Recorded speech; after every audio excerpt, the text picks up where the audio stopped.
तू अमीर हरम मैं फकीर हजम, तू अमीर हरम मैं फकीर हजम। বিতাড়িত শয়তান থেকে পানা চেয়ে পরম করুণাময় আল্লাহর নামে শুরু করছি। সকল প্রশংসা সেই মহান রব্বুল আলামিনের প্রতি, যিনি আমাদেরকে সৃষ্টি করেছেন, নিঃশ্বাস নেওয়ার তৌফিক দান করেছেন এবং এই পৃথিবীর বুকে এখনও পর্যন্ত বেঁচে থাকার তৌফিক দান করেছেন। সেই মহান রব্বুল আলামিনের প্রতি শুকরিয়া জ্ঞাপন করেই আমার আজকের ব্লগটি শুরু করছি। আসসালামু আলাইকুম, সবাইকে সুস্বাগতম জানাচ্ছি আমার চ্যানেল রুমিস ফ্যাশনেবল হাউসে। আমি ফারহানা ইয়াসমিন রুমি চলে আসলাম আপনাদের মাঝে আরেকটি নতুন ব্লগ নিয়ে। আশা করি আল্লাহর রহমতে আপনারা সবাই ভালো আছেন। আমিও আপনাদের দোয়া এবং আল্লাহর অশেষ মেহেরবানিতে আলহামদুলিল্লাহ ভালো আছি। আজকের ব্লগটি যদিও একটু শুরু করেছি 2 দিন গ্যাপ দিয়ে। তো গত ব্লগটি দেখেছেন আমরা আড়ংয়ে গিয়েছিলাম। তো আমার হাজব্যান্ডের জন্য 3টি পাঞ্জাবি কিনেছি, তো একটু আপনাদের সাথে শেয়ার করছি। তো 3 কালারের ওনার পছন্দ মতো নিয়েছে, আমিও পছন্দ করেছি, উনিও পছন্দ করেছে। সাইজ এবং সব কিছু মিলিয়ে এই 3টাই আমাদের পছন্দ হয়েছে। তো আমি একটু প্রাইস সহ দেখিয়ে দিয়েছি, হয়তো আপনাদের মনে প্রশ্ন আসতে পারে সেজন্য। যাই হোক, ওগুলো তো এনেছি এবং দেখিয়ে ভিডিওটা করে রেখেছিলাম। এখন হচ্ছে সকালবেলা মুনতাসিরকে একটু নাস্তা দিচ্ছি, আমরাও খেয়ে নিয়েছিলাম। তো ওকে ডিম ভেজে এরকম ঝুড়া করে ভেজে আর আলু ভাজি করেছিলাম, সেটা দিয়ে রুটি, পাতলা রুটি সেদ্ধ আটার, সেটা খেয়ে আমি দুপুরের রান্নায় চলে এসেছি। দুপুরের রান্নাটা যদিও করছি কিন্তু খাওয়া হবে রাতে, কারণ হচ্ছে রাতে আমাদের মেহমান আসবে। এখন জাস্ট কষিয়ে রাখা বা একটু 80% রান্না করে রাখা, বাকি এটা ফিনিশিংটা করব রাতে। তো দুপুরে রান্নাটা শেষ করে আমি একটু সেলাইয়ের মেশিনে কাজ আছে, অনেকগুলো কাজ জমিয়ে রেখেছি আর কিছু অর্ডার আছে। অর্ডারি কাজ, আমার পার্সোনাল কাজ সব মিলিয়ে আর কি সেলাই করব। এর জন্য ভাবতেছি তাড়াতাড়ি রান্নাটা করে একটু মেশিনে বসবো। তো রান্না করছি এখানে সবজি আর গরু গোশত, মুরগির গোশত আর মাছ ভাজা। তো এখন যতটুকু পারি করে করে রাখবো, বাকিটা রাতেই করব। তো ঘর গুছাবো, ঘর এমনিতে সকালে যে গুছানো সেটা করেছি, আর বাকিটা একটু করব আর কি। আমার সেলাইয়ের কাজ শেষ করে একবারে ঘর গুছিয়ে ঘর ঝাড়ু দিব। তো শেষ পর্যন্ত দেখার অনুরোধ জানাচ্ছি। এখানে হচ্ছে ফুলকপি, আলু আর সিম দিয়ে একটা সবজি রান্না করছি। এই সিমটা একদম বিসিওয়ালা সিম, খেতে আমার কাছে অনেক ভালো লাগে। তো আর বাসায় এখন আসলে কেউ নেই, সবাই বেরিয়ে গিয়েছে। আমার হাজব্যান্ডও সকালে বেরিয়ে গিয়েছে নাস্তা করে, আর মোত্তাকি, মুবাশির ওরা গিয়েছে। মোত্তাকি সেন্ট জোসেফ স্কুলে ভর্তি পরীক্ষা, তো এর জন্য ওকে নিয়ে আমার বড় ছেলে মুবাশির গিয়েছে। আমি যেতে পারিনি যেহেতু আমার বাসায় অনেকগুলো কাজ আছে, এই জন্য না হয় আমি যাওয়ার ইচ্ছা ছিল। গরুর গোশতগুলো আগেও ধুয়ে রেখেছিলাম, আবারও ফাইনাল ধুয়ে। তো এই তো প্রেশার কুকারে রান্নাটা করছি। মশলাগুলি ভালো করে কষিয়ে তারপরে গোশত দিয়ে দিলে কিন্তু এই প্রেশার কুকারের রান্নার গোশত অনেক টেস্ট হয়। তো এটা আমি দেখেছি আর কি। তো এইভাবে রান্না করে নিয়েছি। অনেক সময় সব মশলাপাতি একবারে গোশতে মেখে তারপরে তেল গরম করে ওইভাবে দিয়ে রান্না করলেও খুব টেস্ট হয়।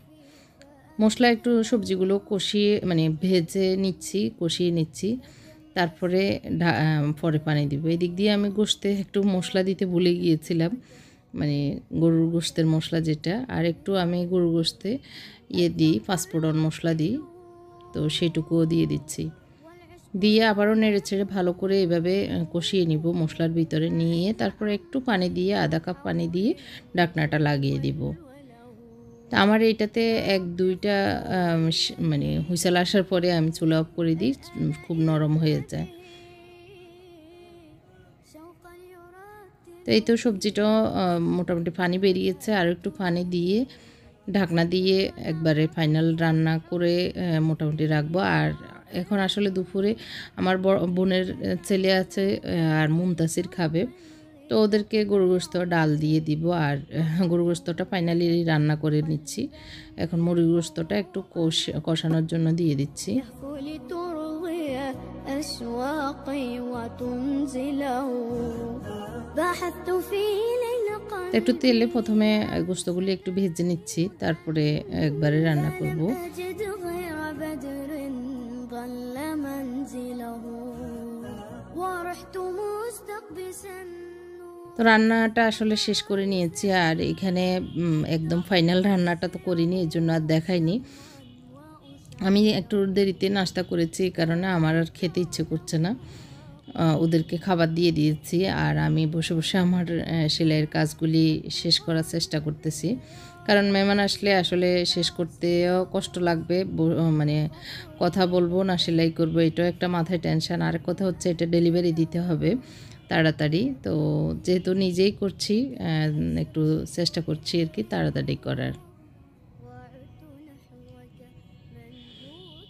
তো এখানে একটা অর্ডার ছিল 8টা পর্দা, একটা বেডশিট সেট কুচিওয়ালা আর কি।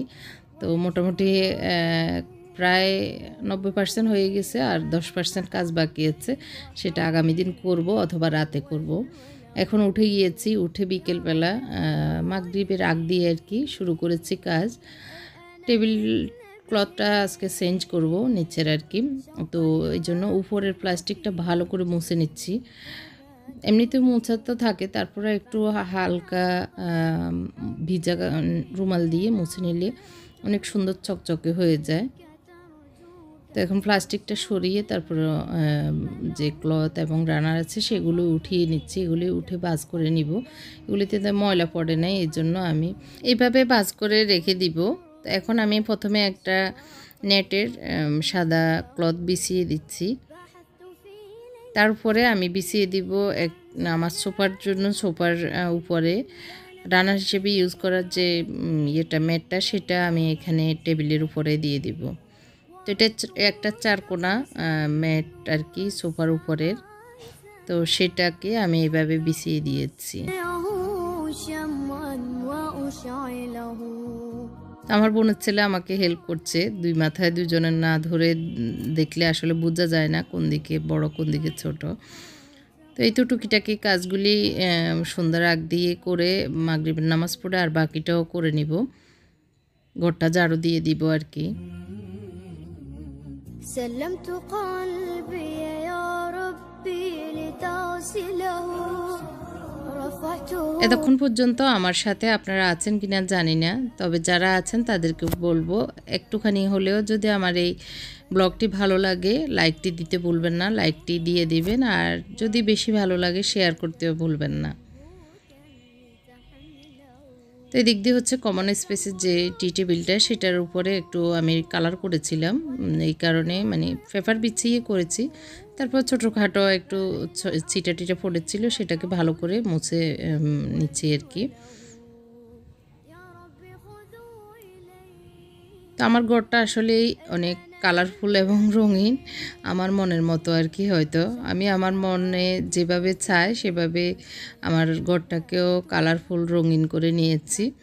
কারো কাছে হয়তো ভালো লাগবে, কারো কাছে ভালো নাও লাগতে পারে, এক একজনের রুচি এবং এক একজনের পছন্দ এক এক রকম হতেই পারে। কারো কাছে ঘরে অনেক বেশি জিনিস অনেক ভালো লাগে, আবার কারো কাছে শুধু সিম্পল হোটেল স্টাইলে ঘরটা থাকুক এটাই চায়। তো এটা হলো যার যার রুচি এবং পছন্দের বিষয়। আমার কাছে যেভাবে আমার ঘরটা সাজিয়ে রাখলে বা আমার জিনিসপত্র রাখলে আমার ভালো লাগবে, সেভাবে আমি আসলে করি। তো এই তো এখন আমার রুমে চলে এসেছি। আমার ড্রেসিং টেবিলের উপরে গত 2-3 দিন থেকে জিনিসপত্র একদম জমাট হয়ে খুবই অবস্থা খারাপ ছিল, তো এখন সেটাও একটু গুছিয়ে নিলাম। ক্যামেরায় ব্যাটারি শেষ, মানে চার্জ দিতে হবে, তো এর জন্য ওটাকেও খুলে নিয়েছি, চার্জ দিয়ে দিব।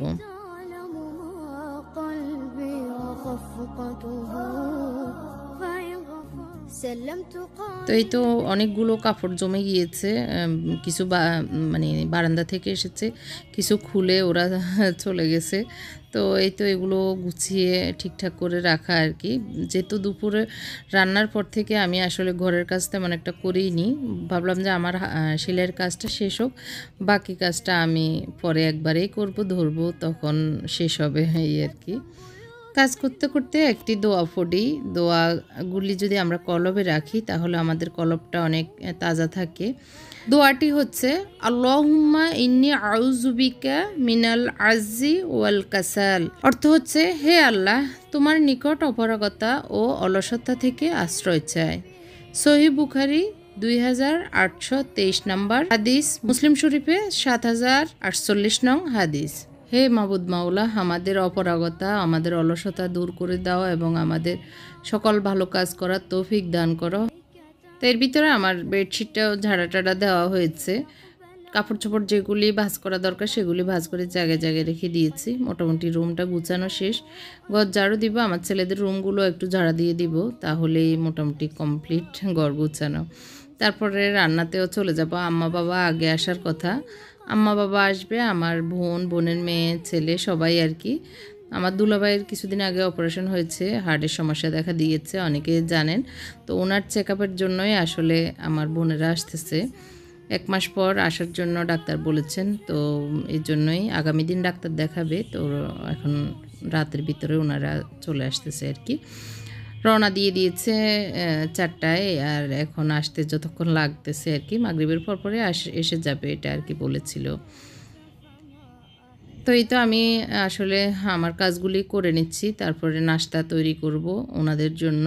তো জটফট আসলে কাজগুলি শেষ করলেই শেষ, তারপরে রান্নাঘরে আবার যেতে হবে। তো আজকের ব্লগটি আপনাদের কাছে কেমন লাগছে বা লেগেছে কমেন্ট করে জানাবেন। আর আমার জন্য একটু খাস করে দোয়া করবেন, আল্লাহ যেন আমাকে সুস্থ রাখে, হেফাজতে রাখে। আমার মুত্তাকির আবার আগামী দিন পরীক্ষা, নটরডেমে আর কি ভর্তি পরীক্ষা, দোয়া করবেন খাস করে, আল্লাহ যেন কামিয়াব করে আর কি।